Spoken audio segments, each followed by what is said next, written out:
বিশ্বকাপ কি আসলে বয়কট করবে পাকিস্তান? কেউ কিছু বলছে না খুলে। আগামী সপ্তাহ পর্যন্ত সিদ্ধান্ত থাকছে ঝুলে। অস্ট্রেলিয়া যাননি বিসিবি সভাপতি বুলবুল। নিজের অফিসে বোঝার চেষ্টা, কোনটা ঠিক কোনটা হলো ভুল। চ্যাম্পিয়ন ট্রফির উত্তাপ গড়ালো রাজশাহীর রাজপথে। শান্ত মুশফিকদের বরণ করা হলো এক মহা সমারোহে। যুব বিশ্বকাপ সুপার 6-এ বাংলাদেশের হতাশা। ইংল্যান্ডের কাছে হেরে আসর শেষ হলো সেমিফাইনালের আশা। বাংলাদেশের বিশ্বকাপ স্বপ্ন তো ধুলোয় মিশে গেছে, তবে সেসব ছাপিয়ে এবারে talk of the town Bharat আয়োজিত এই বিশ্বকাপে পাকিস্তান খেলবে কি খেলবে না। প্রথমে সেটা গুঞ্জন হলেও পিসিবি চেয়ারম্যান মহসিন নাকভি নিশ্চিত করেন তাদের বিশ্বকাপ বয়কটের আছে জোর সম্ভাবনা। সোমবার সন্ধ্যায় এ নিয়েই প্রধানমন্ত্রী শাহবাজ শরীফের সাথে বৈঠকও করেছেন নাকভি।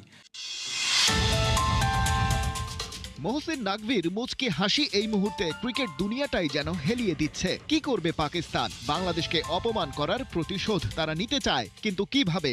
জিও নিউজ যেন হয়ে উঠেছে পাকিস্তান ক্রিকেট বোর্ডের মুখপাত্র। তারাই জানিয়েছিল প্রথম এই সম্ভাবনার কথা। নাকভির কাছ থেকে মিলেছিল কনফার্মেশন। চূড়ান্ত সিদ্ধান্ত দেবে সরকার। মিটিং হবে প্রধানমন্ত্রী শাহবাজ শরীফের সাথে।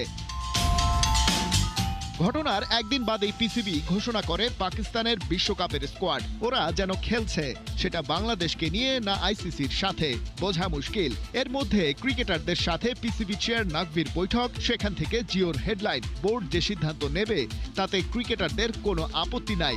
বাংলাদেশকে অপমানের শোধ তারাও নিতে চায়।